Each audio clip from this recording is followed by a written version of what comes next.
අර පුතේ අපි සමතුලිතයේ කොටස පටන් ගන්නවා අපි දෙවෙනි රෙකෝඩින් එකේ සමතුලිතයේ කොටස නැති හින්දා මේකෙන් සමතුලිතයේ කොටස කතා කරනවා.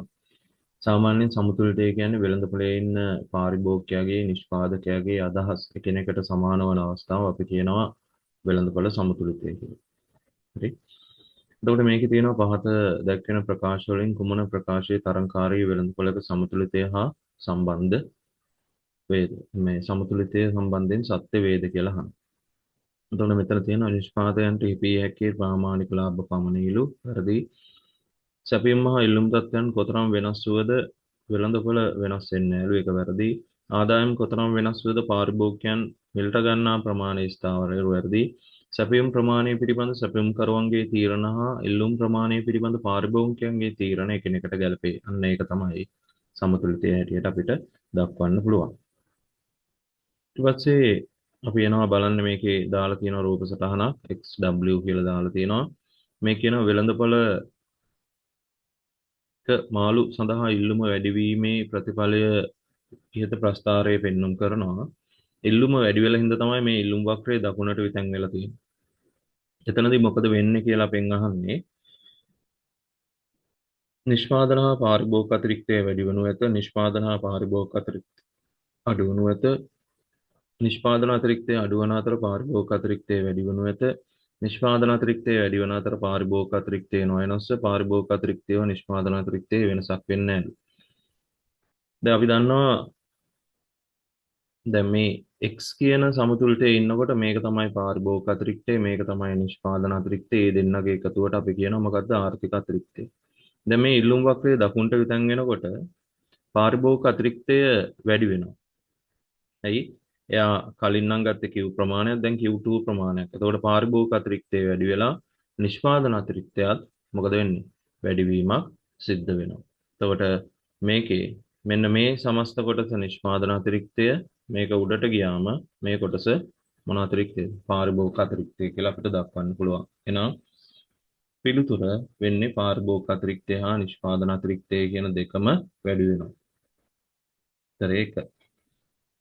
ඊට පස්සේ අපිට මෙතන දීලා තියෙනවා ඉල්ලුම් සමීකරණයයි සැපයුම් සමීකරණයයි. හරි. ඉහත භාණ්ඩ අතිරික්ත සැපයුම් සමීකරණය. ඒ කියන්නේ අදි ඉල්ලුම් සමීකරණය අහන්න. එතකොට ES සමානයි QS කින් අඩු කරනවා QD සමීකරණය. එතකොට QS සමීකරණයේ තියෙනවා ඍණ 4යි ධන 4යි p. ඒකෙන් අඩු වෙනවා 10 ඍණ 2යි p. ඔය විදිහට. එතකොට ඍණ 4 ධන 4යි p මේ ඍණ ලකුණෙන් මේ ඇතුළේ ඉන්න දෙන්න වැඩි කරාම ඍණ 10යි ධන 2යි p. ඔය විදිහට එනවා. එතකොට මේ ඍණ 4යි මේ ඍණ 10යි එකතු වුණාම ඍණ 14යි මෙයයි එකතු වුණාම ධන 6යි p කියලා එනවා. එතකොට ඍණ 14යි ධන 6යි p. හරි. එතකොට අපිට පිළිතුර හැටියට ගන්න පුළුවන් මෙන්න මේක. මේකේ ඍණ ලකුණ වැටලා නැහැ. ඍණ ලකුණ තියෙන්න ඕනේ. ඒ විදිහට අපිට ගන්න පුළුවන්. ඊට පස්සේ අපි එනවා බලන්න භාණ්ඩයක සමතුලිත මිල පහළ යන්න පුළුවන්. සමතුලිත මිල පහළ යන්න පුළුවන් මොන වගේ අවස්ථාවකද කියලා අහනවා. පාරිභෝගික ආදායම වැඩි වෙනකොටලු. ඒ කියන්නේ දැන් අපි සමතුලිතය යන්නොත් මේ විදිහට ඉල්ලුම් රේඛාවයි සැපයුම් රේඛාවයි ওই විදිහට ඡේදනය වෙලා මිල ප්‍රමාණය එනවා. සමතුලිත මිල අඩු වෙනවා කියන්නේ සමතුලිතය මිල ওই විදිහට පල්ලෙහාට එන්න පුළුවන්. මොන වගේ අවස්ථාවකදීද කියලා තමයි අපෙන් අහන්නේ. හරි. එතකොට ආදායම වැඩි වෙනකොට ඉල්ලුම් වක්‍රයේ දකුණට විතන් වෙනවනේ. එහෙනම් ඒක ගන්න බෑ. ආදේශක භාණ්ඩ මිල වැඩි වෙන විටත් ඉල්ලුම් වක්‍රයේ දකුණට විතන් වෙනවා. ඒ ආදේශන පාරිභෝජනය කරපු අය එනවා අපේ භාණ්ඩේ පාරිභෝජනය කරන්න. එතකොට ඉල්ලුම් වක්‍රයේ දකුණට විතන් වෙනවා. ආදායම අනාගතයේදී ඉහළ යයි අපේක්ෂා කරන විට පාරිභෝගිකයන් සංඛ්‍යාව අඩු වන විට ආදේශන භාණ්ඩවල මිල වැඩි වෙන විට. එතකොට මේකයි දෙකම උත්තර එකයි. පාරිභෝගික සංඛ්‍යාව අඩු වන විට කියන්නේ ඉල්ලුම් වක්‍රයේ වමට විතන් එනවා. එතකොට සමතුලිත මිල අනිවාර්යෙන් මොනවා වෙනවද? අඩුවීමක් සිදු වෙනවා. එහෙනම් පිළිතුර අපිට හතර විදියට ගන්න පුළුවන්. ඊට පස්සේ අපි එනවා පස්වෙනි එක. එක්තරා භාණ්ඩයක ඉල්ලුම් වක්‍රයේ දකුණට විතැන්වූයේ යයි සිතන්න. මේ විතැන්වීම හේතුවෙන් පාරිභෝගික අතිරික්තයටත් නිෂ්පාදන අතිරික්තයටත් ඇති කරන බලපෑම සම්බන්ධයෙන් නිවැරදි වර්ණය. ඉල්ලුම් වක්‍රයේ දකුණට විතැන් වෙලාද? ඉල්ලුම් වක්‍රයේ දකුණට විතැන් වුණොත් කලිනුත් අපේ කතා කරා පාරිභෝගික අතිරික්තය නිෂ්පාදන අතිරික්තය දෙකම මොනවා වෙනවද? වැඩිවීමක් සිද්ධ වෙනවා. තරඟකාරී වෙළඳපොළක සමතුලිත මිල ඉහළ යාමට පහත් සඳහන් තත්ත්ව අතුරින් කවරක් හේතු වෙනවද අහනවා. තරඟකාරී වෙළඳ සමතුලිත මිල ඉහළ යන. සමතුලිත මිල ඉහළ යන්න පුළුවන් මොන වගේ අවස්ථාවලද? සමතුලිත මිල ඉහළ යන්න පුළුවන් ඉල්ලුම වැඩි වෙනවා. එක්ක සැපයුම අඩු වෙනවා. ඔන්න ඔය වගේ අවස්ථාවක්. ඉල්ලුම වැඩි වීම නැත්නම් සැපයුම අඩු වීම. ඉල්ලුම පූර්ණ නම් වීම සහ ආයතනවල ශ්‍රම පිරිවැය ඉහළ යාම. හරි.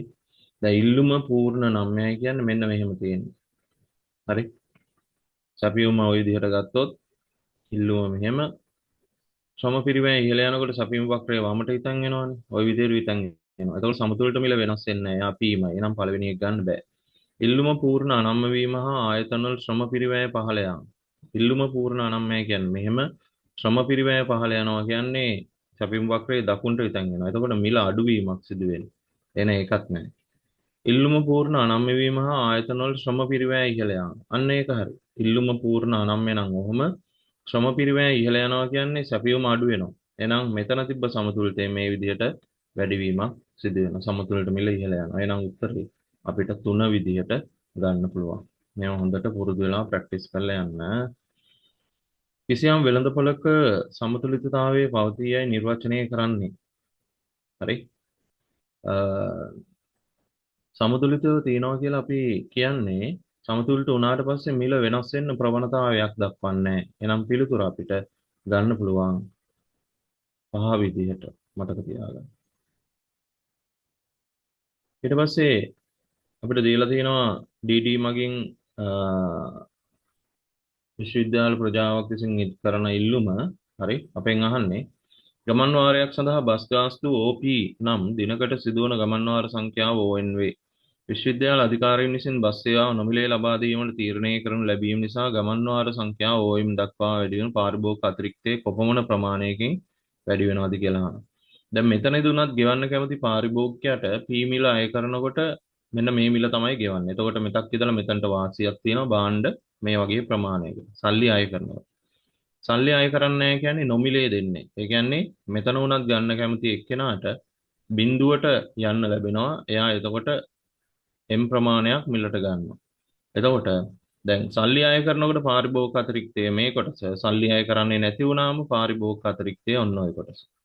එතකොට සල්ලි අය කරනකොට A, සල්ලි අය කරන්නේ නැති වුණාම A B C. එහෙනම් පාරිභෝගික අතිරික්තයේ වෙනස BC ප්‍රමාණයෙන් වැඩි වෙලා තියෙනවා. A සිට BC ප්‍රමාණය දක්වා වැඩි වෙලා තියෙනවා. ඊට පස්සේ 9 බෝතල් කරන ලද පානීය ජලය සඳහා ඇති ඉල්ලුම සාපේක්ෂ වශයෙන් මිල 9ලු. මෙම තත්ත්වය යටතේ බෝතල් කරන ලද පානීය ජල සැපයීමේ වැඩිවීමක් සිදුවොත් පහත් සඳහන් මොකද්ද වෙන්නේ කියලා අහනවා. අපි කලිනුත් කතා කරා. මිල 9 නම් මතක තියාගන්න. හරි. මිල වැඩි වුණොත් වියදම නැත්තම් පැහැදම නැත්තම් අයභාරය අඩු වෙනවා. හරි.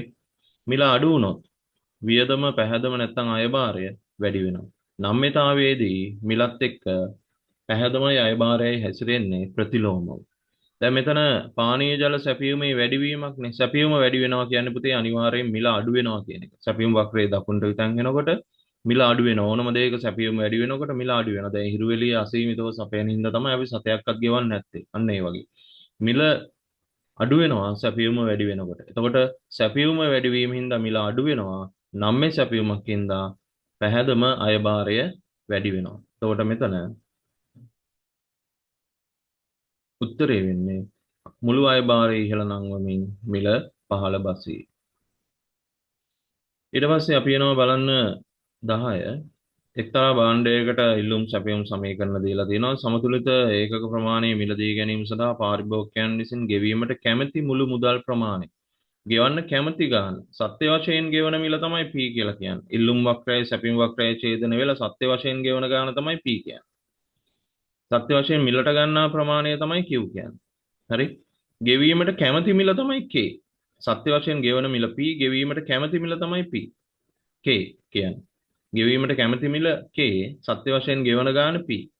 එතකොට ගෙවීමට කැමති මුළු මුදල් ප්‍රමාණය කොච්චරද කියලා අහුවම ඔන්න සමස්තයම අපිට ගන්න පුළුවන්. KPT KEQO.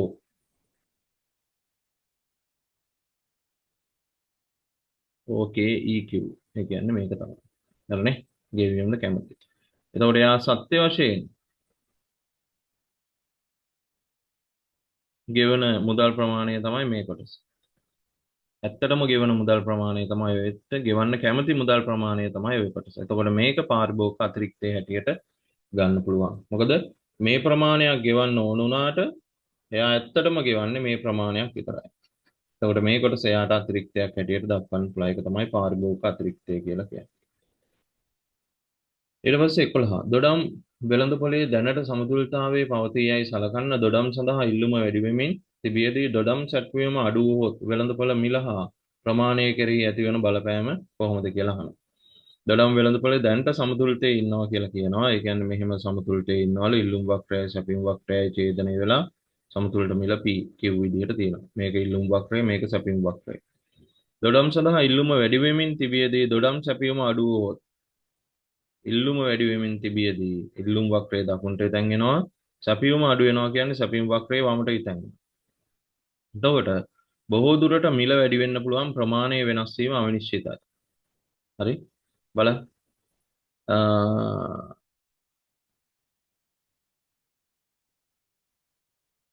ප්‍රමාණය ඉහළ වැරදි මිල හා ප්‍රමාණය දෙකම මිල ඉහළ නැගී එහෙත් ප්‍රමාණය වෙනස් වීම අපැහැදිලි. තේරෙනවනේ මිල වැඩි වෙනවා ප්‍රමාණය වෙනස් වීම අපැහැදිලි. ඒක හොඳට ඔළුවේ තියාගන්න. පාරිභෝගික අතිරික්තයේ ශූන්‍යagයක් ගැනීමට අවශ්‍ය කරන කොන්දේසිය වන්නේ පාරිභෝගික අතිරික්තයේ ශූන්‍ය වෙන්න නම් හරි දැන් මේක අපි ගත්තොත් එහෙම දැන් මෙහෙම තිබුණොත් එහෙම පාරිභෝගිකයා ගෙවන්න කැමති මිල තමයි මේ තියෙන්නේ සත්‍ය වශයෙන් ගෙවන මිල. එතකොට මෙතන අතිරික්තයක් නිර්මාණය වෙනවා. එහෙනම් පාරිභෝගික අතිරික්තයේ ශූන්‍ය වෙන්න නම් කැමති මිලයි සත්‍ය වශයෙන් ගෙවන මිලයි එකිනෙකට සමාන වෙනවා. හරි. එහෙම වෙන්නේ පූර්ණ නම්මය තත්වයකදී. පූර්ණ නම්මය ඉල්ලුම. මෙන්න මේ විදිහට තිබුණොත් මේක ඉල්ලුම් වක්‍රය මේක සැපීම් වක්‍රය. බලන්න අතිරික්තයක් නැහැ. ගෙවන්න කැමති මිලත් මේක සත්‍ය වශයෙන් ගෙවන මිලත් මේ පාරිභෝගික අතිරික්තය. හරි. ශූන්‍යagයක් ගන්නවා මේ අවස්ථාවේ. හරි. සමතුලිතයේ MCQ ටික ඔතනින් ඉවරයි. මේකේ රෙකෝඩින් ටික බලන්න හොඳට. මොන හරි ප්‍රශ්න තියෙනවා නම් අහන්න. ඊට පස්සේ අපි හතරවෙනි පාඩමේ MCQ වලින් සම්බන්ධ